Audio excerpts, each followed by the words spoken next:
Notarisation आपका पहला काम होता है। नोटराइजेशन के बाद आपने पोस्टर कराना होता है और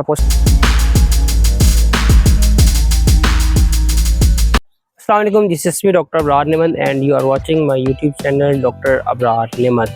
आज की जो वीडियो है वो थोड़ी सी इस वाले से खास होने वाली है क्योंकि डिग्री वगैरह मुझे मिल गई है और डिग्री मिलने के बाद जो काम किए जाते हैं आज की वीडियो में मैं उस चीज़ पे बात करूँगा। चाइना के अंदर ना 45 लिस्टेड यूनिवर्सिटीज़ हैं और बाकी जितनी भी मेडिकल की यूनिवर्सिटीज़ हैं वो तमाम नॉन एमओ लिस्टेड हैं। नॉन एमओ लिस्टेड का मतलब ये है कि उन यूनिवर्सिटीज़ को जो है मिनिस्ट्री ऑफ एजुकेशन उसने बायलिंगुअल की लिस्ट में ऐड किया हुआ है, यानी कि वहाँ पर चाइनीज़ में भी एमबीबीएस कराया जाता है और इंग्लिश में भी कराया जाता है।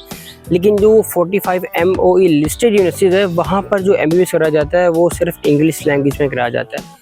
चूँकि जो बाकी यूनिवर्सिटीज़ है वहाँ पर चाइनीज़ में एमबीबीएस कराया जाता है और बायलिंगुअल की लिस्ट में आती है, उस वजह से जो है जो बच्चों को डिग्री प्रोवाइड की जाती है वो डिग्री भी चाइनीज़ लैंग्वेज के अंदर होती है। बहुत कम यूनिवर्सिटीज़ ऐसी हैं जो आपको चाइनीज़ में डिग्री भी प्रोवाइड करती हैं और उसके साथ साथ इंग्लिश में डिग्री भी प्रोवाइड करती हैं। उसके अलावा आपको एक डिप्लोमा सर्टिफिकेट भी दिया जाता है। बाज़ यूनिवर्सिटीज़ हैं जो इंग्लिश में ये प्रोवाइड करती हैं। शनियांग मेडिकल कॉलेज खुशकिस्मती से उन कॉलेजेस में आता है जो आपको इंग्लिश में भी डिग्री देता है, डिप्लोमा देता है और चाइनीज़ में भी आपको देता है। इसके अलावा जो 5वां आपका इंपॉर्टेंट डॉक्यूमेंट होता है वो होता है ट्रांसक्रिप्ट। उसके अलावा छठा आपको जो डॉक्यूमेंट मिलता है वो होता है बोनाफाइड सर्टिफिकेट और कैरेक्टर सर्टिफिकेट, जिसको NOC का नाम भी दिया जाता है और माइग्रेशन सर्टिफिकेट का नाम भी दिया जाता है। उसके अलावा आपको एक रिकमेंडेशन लेटर मिलता है। उसके अलावा आपको जो मिलता है उसमें हमें जो मिला है स्पेशल डॉक्यूमेंट वो था इंटर्नशिप सर्टिफिकेट। जब डिग्री इंसान के हाथ में आ जाती है ना तो इंसान की जो सारी टेंशन वगैरह है वो तब शुरू होती है जब डिग्री उसके हाथ में होती है। जब तक इंसान को इस चीज़ की फिक्र नहीं होती कि यार मैंने आगे क्या करना है। लाइक हम जब पिछले साल थे यहाँ पर तो हमारे जो सीनियर्स थे वो जब ग्रेजुएशन उनकी हो रही थी तो हम बड़े चिल सीर में थे और हमें इस चीज़ का अंदाज़ा नहीं था कि यार डिग्री जब आपके हाथ में आ जाती है फिर आपकी क्या क्या चीज़ होती है। फिर आपको ये होता है कि यार आगे जाके मैंने क्या करना है, उसके आगे मैंने क्या करना है, हाउस जॉब करनी है, NRE देना, बहुत सारे क्वेश्चन हैं। फिर ये होता है कि यार ख़ानदान के लोग भी आपको देख रहे हैं और उनको पता है कि बच्चा जी चाइना डॉक्टर बनने गया है और इतनी दूर गया हुआ है तो वापस आएगा वो क्या करेगा, हाउस जॉब करेगा, NRE एग्ज़ाम देगा, वो पास होता है नहीं होता वो एक अलग जंग है। ठीक है, तो इस तरह करके जो है वो बहुत सारी चीज़ें इंसान के जहन में घूम रही होती हैं। तो ये सारी जो चीज़ें नहीं, ये बात की चीज़ें हैं। इनसे पहले जो चीज़ आपको आती है वो होती है कि आपके हाथ में डिग्री आ गई। अब आपने ये देखना है कि आपकी यूनिवर्सिटी ने जो डिग्री है वो आपको चाइनीज़ लैंग्वेज में प्रोवाइड की है या फिर आपको चाइनीज़ और इंग्लिश दोनों लैंग्वेज में प्रोवाइड की है। हमारी जो यूनिवर्सिटी है उसने हमें जो है इंग्लिश में भी डिग्री दी है, चाइनीज़ में भी दी है, तो हमें ट्रांसलेशन वाले पंगे में नहीं पड़ना पड़ा है। जो मुझसे पहले सीनियर्स आते थे चाइना के डिफरेंट यूनिवर्सिटीज़ में, लाइक यांगची DCM यूनिवर्सिटी थी जो सबसे फेमस यूनिवर्सिटी पाकिस्तान में किसी टाइम में होती है, तब तो क्या ब्लैक लिस्ट यूनिवर्सिटी है वो। तो उस यूनिवर्सिटी का जो बैच था मेरे ख्याल से 2020 में ग्रेजुएशन उनकी हुई है या 2019 में हुई है। तो वो सारा एजेंट माफिया उसी बैच के अंदर था। आजकल जितने भी एजेंट्स वगैरह हम देख रहे हैं वो सारे के सारे यांगची DCM यूनिवर्सिटी है, उसका जो बैच था आई थिंक 2019 या 20 में ग्रेजुएट हुआ है, वो सारा एजेंट माफिया उसी बैच का है। तो उस बैच को जो डिग्री उस टाइम में मिली थी ना वो चाइनीज़ में मिली थी। तो उन्होंने क्या किया था, उन्होंने अपनी उस डिग्री को ट्रांसलेट करवाया था। इसके अलावा थाईशान मेडिकल यूनिवर्सिटी आई थिंक वो भी चाइनीज़ में ही डिग्री प्रोवाइड करती थी। तो उसके जो बच्चे होते थे वो अपनी डिग्री को ट्रांसलेट पहले करवाते थे। ट्रांसलेट करवाने के बाद जो इंग्लिश के अंदर डिग्री हाथ में आती थी उसको जो है लेकर जाते थे एम्बेसी के पास। एम्बेसी से उसकी वेरिफिकेशन होती थी। उसके अलावा मिनिस्ट्री ऑफ फॉरेन अफेयर का ऑफिस है, वहाँ से उसकी वेरिफिकेशन होती थी। तो ये वाले मसले से गुजरना पड़ता था। अभी भी अगर देखा जाए तो बहुत सारी यूनिवर्सिटीज़ ऐसी हैं जो आपको इंग्लिश के अंदर डिग्री प्रोवाइड नहीं कर रही। तो उन बच्चों का जो मेन मसला है वो यही है कि डिग्री उनको मिल जाएगी, अब उन बेचारों ने जाकर उसके ट्रांसलेशन करानी है। ट्रांसलेशन कराने के बाद उन्होंने एम्बेसी से वेरिफिकेशन करानी है। एम्बेसी से वेरिफिकेशन इसलिए कराई जाती है क्योंकि जो PMDC का इदारा है ना वो इस चीज़ को नहीं मानता कि आपकी डिग्री इंग्लिश में अगर ट्रांसलेट हुई है और आपने उसकी एम्बेसी से वेरिफिकेशन नहीं कराई तो PMDC का इदारा वो उस डिग्री को नहीं मानता।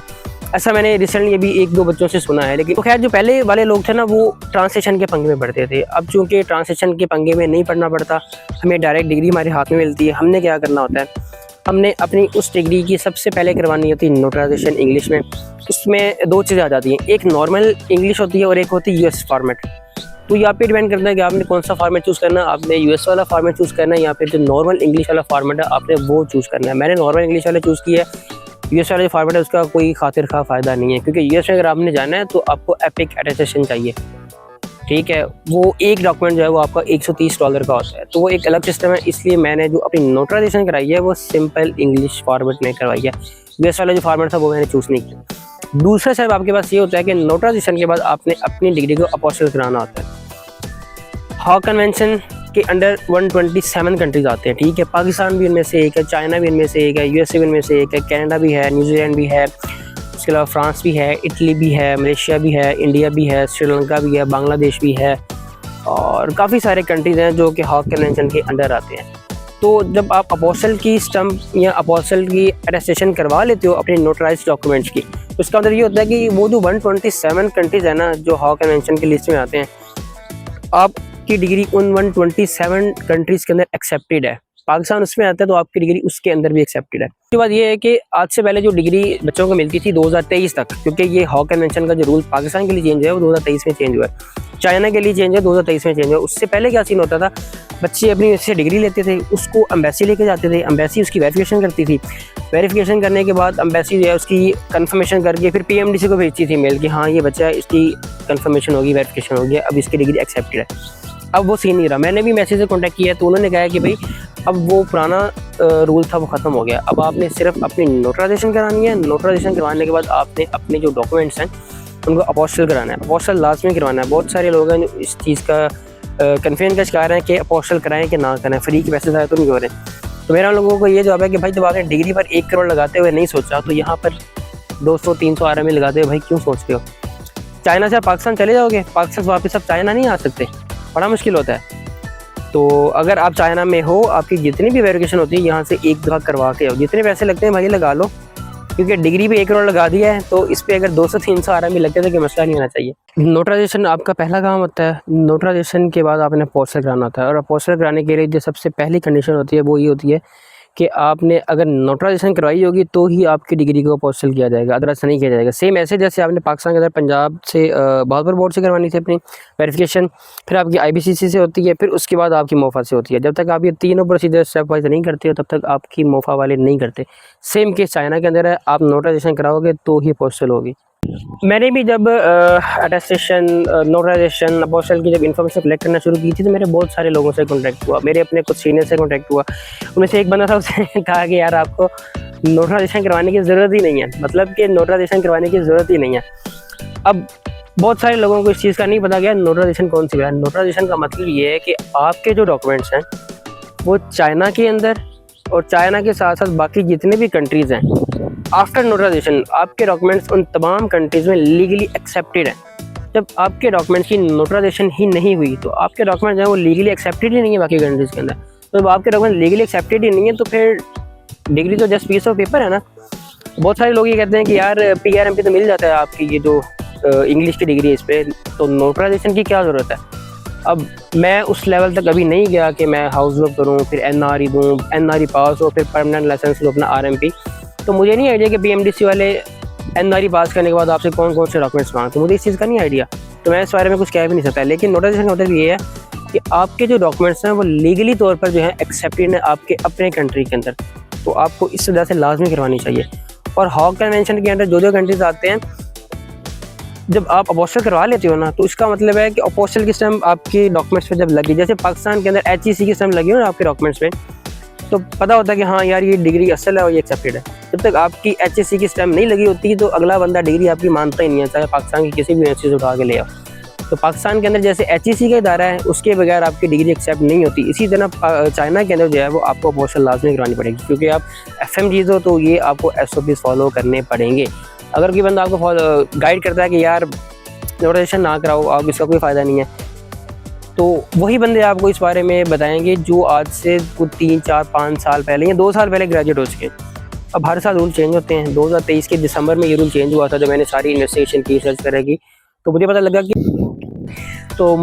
कि यार 2023 के दिसंबर में ये रूल चेंज हुआ था। 2023 की जुलाई तक जो बच्चे ग्रेजुएट हुए उनको इस चीज़ का नहीं अंदाज़ा, तो मैं उनसे पूछूंगा ही नहीं। चाइना के बीजिंग के शहर में एक एम्बेसी है पाकिस्तान की, आप उनको मेल करो, उनसे कंफर्म करो।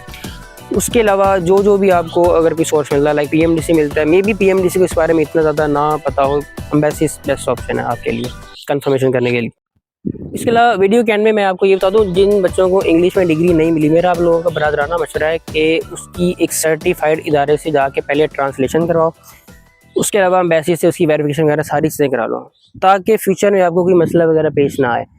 और अगर ये आप एम्बेसी से कन्फर्मेशन नहीं कर सकते तो आप सिंपली घर बैठ कर एम्बेसी को मेल कर लो यार कि मुझे डिग्री इंग्लिश में नहीं मिली, मुझे डिग्री चाइनीज़ में मिली है, तो मैं इसको क्या करूँ, वेरिफिकेशन कराऊँ या ना कराऊँ, क्या आप लोगों की एसओपीज़ है।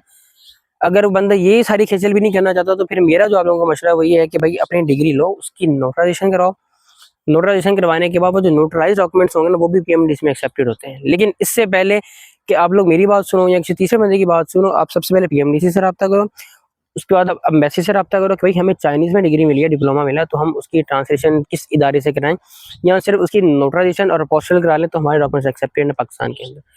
तो खैर ये थी आज की वीडियो, दुआ में याद रखिएगा, आपसे मुलाकात होगी इंशाअल्लाह नेक्स्ट किसी वीडियो में। अल्लाह हाफिज़।